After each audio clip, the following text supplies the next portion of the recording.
Georges et Jean-Michel Et Nicolas Pris. et Nicolas Pris qui est là. Et oui, Où est-il? On voit son ombre, mais il ne va pas tarder à arriver. mais le Et voilà. voilà, c'est super. Voilà. Quand elle marche. Ouais. Et bien voilà, ça va être rapide parce que je pense que celui qui ne connaît pas Nicolas Pris, il s'est trompé de discipline. Alors, on m'a attribué l'honneur et le plaisir de te présenter, c'est-à-dire ça va être rapide. Bon, tu as peut-être eu l'occasion d'entendre un peu les travaux de la journée. On a eu la chance d'avoir notre ministre, notre délégué, puis on a le délégué interministériel aux addictions et on est fiers de l'avoir. Merci Nicolas de venir conclure cette question que tu connais finalement, tu connais assez bien pour des raisons liées à ton parcours personnel. Tu es médecin. Pour Mhm. ceux qui ne te connaissent pas, tu es médecin, évidemment. En même temps, tu as été dans les cabinets ministériels, dans le cabinet de la ministre de la Santé, et tu es à la tête, évidemment, de la MILDECA. Et régulièrement, les addictologues psychiatres te sollicitent pour un certain nombre d'arbitrages, de conseils. Et puis, en même temps, tu as l'occasion de beaucoup, beaucoup, beaucoup communiquer avec, évidemment, euh, Franck Bellivier, qui est le délégué ministériel de la Santé. Tu connais le sujet. Et puis, évidemment, tu es au courant de la manière avec laquelle la psychiatrie est en train de s'organiser, notamment le Conseil national de la psychiatrie, et puis le comité stratégique de santé mentale, pour lequel, évidemment, les équipes d'addictos sont là, notamment avec la DGS et les tiennes. Voilà, donc c'est pour nous un grand honneur de t'avoir en conclusion. Et donc, pour le coup, je vais me taire et te donner la parole. Merci Amine. D'abord bonjour à toutes et tous. Cher Jean-Michel, bonjour aussi, que j'aperçois.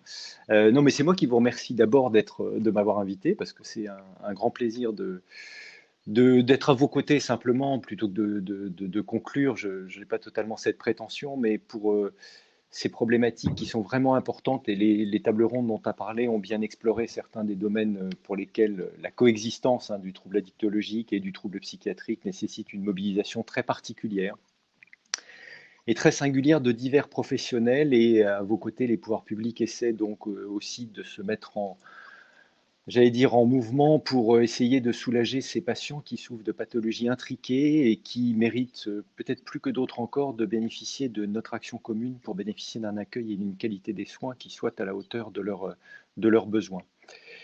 Cette journée, elle prolonge, elle amplifie aussi, me semble-t-il, des démarches et des réflexions qui ont été menées antérieurement, qui avaient notamment abouti à la réalisation du guide sur les addictions et les troubles psychiatriques, qui est un guide qui est très apprécié, très salué, une référence dans l'aide à la pratique. Les travaux aussi du comité de pilotage de la psychiatrie qui avait émis des recommandations soulignant la nécessité du repérage, de l'intervention précoce et de l'adaptation des équipes. Et je crois qu'un nouveau sous-groupe addiction va être mis en place qui permettra encore d'actualiser sans doute et de travailler sur ces recommandations.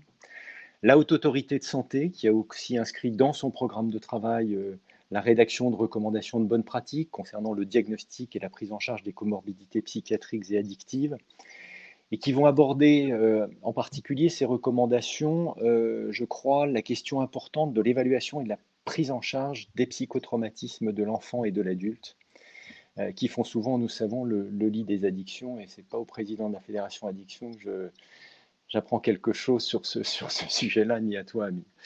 C'est un sujet majeur, ça me semble-t-il, ces questions de psychotraumatisme, et qui me semble nous renvoyer aussi à la mobilisation collective qu'on avait engagée il y a 1 an et demi environ, pour que soit prise en compte la consommation de produits psychoactifs, et particulièrement celle de l'alcool, dans les actions qui étaient proposées dans le cadre du Grenelle sur les violences conjugales.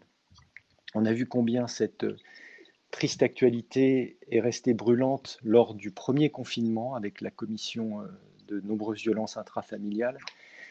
Et je pense que la dynamique qu'on avait enclenchée, enfin j'espère qu'on va réussir à la faire vivre pour permettre d'atténuer ce terrible enchaînement addiction, violence, traumatisme, addiction, qui est un espèce de cercle vicieux pour les victimes d'abord, évidemment, et puis d'une certaine manière pour les auteurs. Et il y a deux dispositifs particuliers sur lesquels on mise pas mal en ce moment. C'est bien sûr les centres de suivi et de prise en charge des auteurs, qui sont en cours de déploiement sur l'ensemble du territoire pour aider finalement à réduire le risque de nouveaux passages à l'acte. Et puis les nouvelles maisons de la confiance et de la protection des familles qui sont mises en place par la gendarmerie nationale. Et j'ai le plaisir de m'adresser assez régulièrement à leurs responsables. Et j'ai recommandé à ces responsables de prendre à froid, si j'ose dire, contact avec vous, notamment l'Exapa, les services d'addictologie, pour arriver peut-être à mailler ces territoires, ces petits territoires, de l'ensemble des acteurs qui permettront effectivement de mieux accueillir les victimes, de réfléchir ensemble aux meilleures solutions pour les personnes qui sont, encore une fois, dans ces problématiques, traumatisme, violence et addiction. Un deuxième point dont j'ai souhaité vous parler aujourd'hui, c'était, et une nouvelle fois, si j'ose dire, c'est toujours la question du tabagisme. On le sait tous, la politique de lutte contre ce fléau de société a aujourd'hui des vrais acquis et commence à porter des fruits tout à fait intéressants, mais peut-être ne touche-t-elle pas encore suffisamment les personnes qui présentent des troubles psychiques ou psychiatriques qui, on le sait, fument à peu près 2 fois plus que la population générale. Un exemple, près de 60% des jeunes atteints de schizophrénie sont des fumeurs de tabac. Et toutes ces personnes ont en plus, on le sait tous, un accès, une forme de retard à l'accès aux soins somatiques qui font que développer des stratégies visant à réduire les risques accrus de pathologies causées par le tabac me semble être une grande priorité. Les 2 premières causes de mortalité de ces patients sont le cancer et les maladies cardiovasculaires, et une réduction d'espérance de vie qui a été mesurée dans certaines études, 16 ans pour les femmes, 13 ans pour les hommes. Donc ce repérage de la consommation de tabac, en lien étroit avec le médecin traitant, qu'il faut toujours au maximum associer, et les propositions d'un accompagnement à l'arrêt de la consommation doivent devenir encore plus systématiques afin que ces personnes, déjà particulièrement fragilisées par leur pathologie, ne subissent pas, si j'ose dire, une double voire même une triple peine avec la survenue de pathologies telles que les cancers ou les infarctus. Et je crois qu'à ce titre, il y a des exemples intéressants qui ont été entre autres financés par le Fonds de lutte contre les addictions. On a aujourd'hui un rapprochement avec des projets qui permettent de travailler cette question du tabac dans des rapprochements entre consultation jeunes consommateurs, communauté professionnelle territoriale de santé, les CMP et les maisons des adolescents. Donc dans cette perspective de réduction du risque lié au tabagisme chez ces personnes. Quand on évoque le tabac, on doit aussi souvent parler un peu du cannabis, en tout cas pour une partie des consommateurs, outre son rôle préoccupant dans l'apparition de certaines maladies psychiatriques. On sait que ça augmente les effets sédatifs de certains traitements, que ça peut provoquer des rechutes ou des aggravations chez les personnes qui présentent des troubles psychiques. Et là encore, je pense qu'il faut qu'on ait une vigilance très particulière vis-à-vis des patients qui ont des pathologies psychiatriques ou des souffrances psychiques pour réguler au maximum ce type de consommation. Alors la question des souffrances psychiques, de l'isolement, des consommations de produits psychoactifs et des violences intrafamiliales que je citais tout à l'heure a pris, on le sait tous, une acuité particulière lors du premier confinement et plus généralement tout au long de la crise sanitaire. Et en évoquant cette année 2020, et très sincèrement, je tiens avant tout à saluer votre mobilisation exceptionnelle, l'ensemble du champ des professionnels de l'addictologie, compte tenu de votre capacité d'adaptation rapide et d'un effort qui ne s'est pas relâché depuis. Vous avez su maintenir vos accompagnements, vous avez su vous adapter sans délai aux nouvelles circonstances, avec l'aide des pouvoirs publics. On a essayé aussi de vous accompagner lorsque c'était possible. Mais très sincèrement, un très grand merci pour cela. Et on essaye, vous le savez les uns et les autres, d'en tirer un certain nombre d'enseignements, de valoriser des initiatives et des pratiques innovantes qui ont été portées à l'occasion de cette crise sanitaire. Mais malheureusement, on le sait tous, on est déjà confronté aux conséquences psychiques, sociales, éducatives de la crise sanitaire et elle-même génératrice probablement d'une aggravation à terme des consommations de substances psychoactives et des problèmes d'addiction. Et dans ce contexte, les travaux que vous menez aujourd'hui, les quelques exemples aussi que j'ai évoqués avec vous, illustrent, à mon avis, magnifiquement l'impératif de décloisonnement qui traverse votre engagement, afin de rompre ces fonctionnements en silo, créer des ponts entre les professionnels de champs différents, sans volonté de leadership, mais pour favoriser une proposition de prise en charge la plus intégrée possible, au bénéfice des personnes dont la situation ne colle pas a priori avec l'organisation de notre système de santé. Le premier pas coûte, je pense, lorsqu'il s'agit de coopération naissante. Les cultures professionnelles s'affrontent parfois. Je vous parlais tout à l'heure de l'exemple des gendarmes à qui je je dis, osez aller aussi vers les professionnels de santé. C'est pas si simple pour eux, c'est pas simple pour vous, mais il y a certainement des choses qui doivent permettre de travailler davantage ensemble. Et puis, la crainte d'une complexité chronophage, au fond, dans ce type de partenariat, l'emporte parfois sur l'intérêt pourtant réel à nous rapprocher. Tous ces freins existent, toutes ces appréhensions sont légitimes, mais elles ne sont rien, je pense, comparées aux bénéfices que nous pouvons espérer pour ceux et celles auxquels nous souhaitons venir en aide, et particulièrement, je vous le rappelle, dans cette période et pour la période à venir. Alors, beaucoup d'entre vous ont déjà franchi ces étapes avec succès, travaillant désormais régulièrement avec des médecins généralistes, avec des services de santé universitaires qui vont être si importants pour les étudiants, avec des communautés professionnelles de territoire, avec des communautés psychiatriques de territoire également, des hospitaliers de différents services, des services judiciaires et d'autres administrations. Et je crois que c'est sur cette voie qu'il faut poursuivre, je le crois vraiment, dans la lignée du rendez-vous que vous n'avez pas manqué il y a tout juste un an. Alors, je vous renouvelle vraiment une nouvelle fois mes remerciements pour cet engagement et pour votre attention ce soir. Et à très très vite donc sur cette voie qui, je l'espère, nous permettra de limiter les difficultés qui s'annoncent aujourd'hui. Merci beaucoup, Nicolas. Merci pour toutes ces paroles et pour cette vision intégrée finalement de la discipline. En gros, c'est vrai.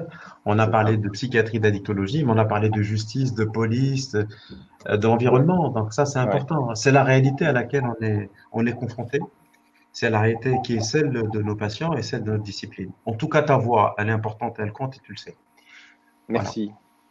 Peut-être que Georges ou Jean-Michel sous les têtiers. Je les ai un peu brimés parce qu'ils m'ont piqué du temps tout à l'heure, donc ils n'osent pas. Ah ouais. Allez, ils n'osent pas parler. Allez, Jean-Michel, allez. On est un peu timide comme chacun sait. Je laisserai le mot de la fin à Georges si tout le monde n'en est d'accord.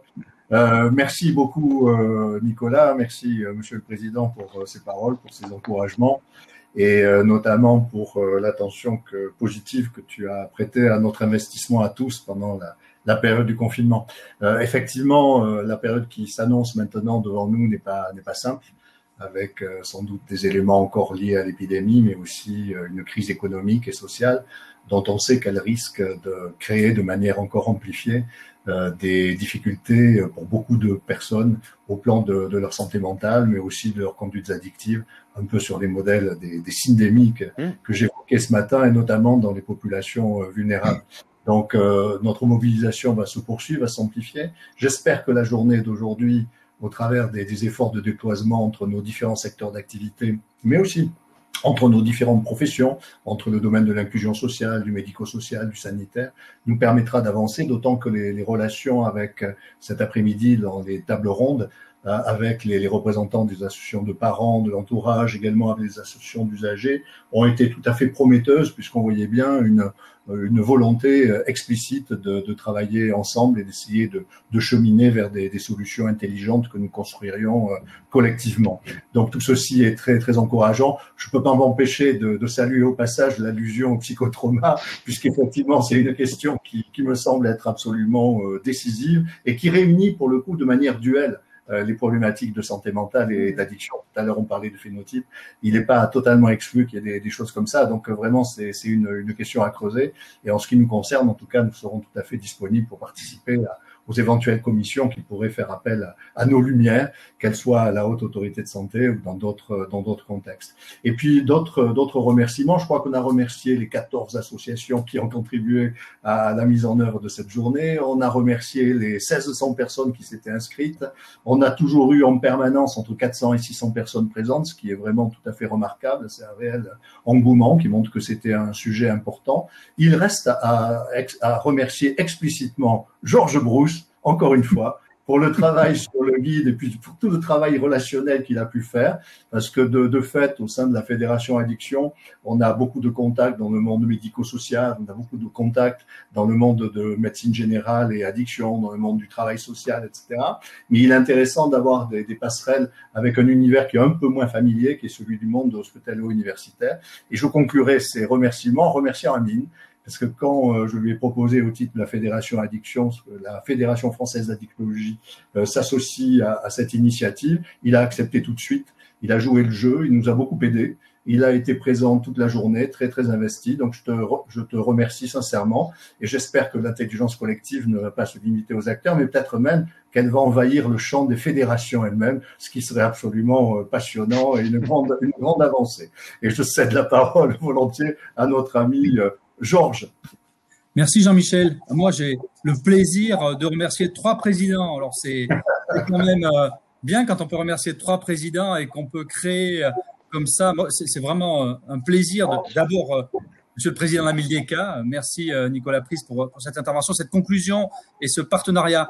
Je rajouterai un élément fondamental, c'est que les acteurs se sont mobilisés dans le contexte de la crise du Covid parce qu'ils ont également trouvé du côté des instances, des institutions, du ministère de la Mildeka, une réponse et une réactivité. Et nous avons fait, je pense collectivement, preuve d'une grande souplesse, une grande agilité pour répondre notamment à l'accompagnement de nos patients et que dans la période de crise, immédiatement, les acteurs ont convergé pour finalement répondre au mieux aux difficultés des patients. Et je crois que les défis qui s'annoncent pour nous en ce qui concerne évidemment probablement les répercussions psychosociales, addictologiques de la chronicité de la crise, eh bien vont nous demander ce même type d'engagement. Et je crois que c'est la traduction de notre réponse collective et de la façon dont nous organisons les choses. Donc, merci beaucoup et merci du soutien de la Mildeka dans nos actions et dans la mise en place évidemment d'actions comme celle-ci au plus près qui réunit à la fois beaucoup de participants et tous les acteurs du champ de la dictologie, quel que soit leur champ. Et en témoigne évidemment la présence de nos 2 présidents, à la fois le président de la Fédération française d'Addictologie, Amin Benhamina, que je salue, qui est également l'organisateur du congrès de l'Albatros et qui a à cœur de implanter en France, en tout cas il en est le porte-parole de l'Organisation internationale des pathologies duelles et il se fait le porte-parole de ça et le congrès de l'Albatros sera dédié à la prise en charge des pathologies duelles. Donc voyez la France qui peut-être avait du retard, eh bien va peut-être se retrouver dans le peloton de tête. Peut-être Amine, tu seras président de la WAD et nous pourrons encore aller plus loin dans cette action-là de la prise en charge des pathologies duelles dans notre pays et on voit que tous les acteurs convergent. Et puis, je remercie évidemment Jean-Michel Lelille et toute la Fédération Addiction, d'une part pour le travail que nous avons réalisé autour du guide et qui ont fait le chemin parcouru depuis ces premières réunions où on essaie de réfléchir sur cette ingénierie collective autour du guide, comment on fait et voir des problématiques communes et voir se réunir autour d'une table à la fois des usagers, à la fois des personnes du ministère de la DGS, de la DGOS, à la fois des professionnels du champ social, sanitaire et dire comment on va peut-être transmettre. Et on a dit alors à la fois on fait du descendant et on donne des informations, à la fois on fait remonter. Est-ce qu'il y a des ingénieries de terrain? Est-ce qu'il y a des gens qui agissent? Comment ils se débrouillent sur le terrain? Et je crois que c'est vraiment aussi l'intelligence et la force de notre pays. C'est la capacité à la fois tout en étant centralisé de pouvoir faire remonter l'ingénierie de la décentralisation, enfin en tout cas une ingénierie de territoire. Et vraiment, je pense que le PTSM, c'est cette logique-là. Et il faut s'accrocher à ça et avoir parfois la capacité d'aller au-delà de s'adapter et d'aller au-delà de ce qu'on nous propose pour proposer des nouveaux modèles. Et c'est ce que nous avons fait aujourd'hui. Merci à toutes les personnes qui étaient présentes. C'était vraiment un plaisir de pouvoir lire en permanence le nombre d'acteurs qui étaient présents. Je pense qu'il y aura évidemment la possibilité de se reconnecter en différé à cette journée. Je pense qu'elle va marquer nos mémoires déjà dès aujourd'hui. Merci à vous tous. Alors Georges, peut-être un mot pour toi. Allez, tiens, Georges. Puisque tu nous as titillé en parlant des présidents, moi j'ai toujours l'habitude de dire à Georges, mais pas devant 370 personnes, il n'est peut-être pas président, mais il vient d'une terre qui fait les présidents en bon cantalou. Ah oui. N'oublie pas ça. Mais je vais vous avouer, je vais faire un aveu devant 365 personnes. Je dois mon prénom à 2 Georges, Pompidou et Brassens. Donc, tu vois. En tout cas, merci. Et merci. Il y en a un qui est en train de s'amuser en m'envoyant un message. Il m'a dit Amine ne sera pas président de la WAD, mais de la WID. Je vous laisse deviner, vous le direz. Bon, on va peut-être finir sur ce mot et merci à tous. Merci beaucoup. Merci. Au revoir. Merci.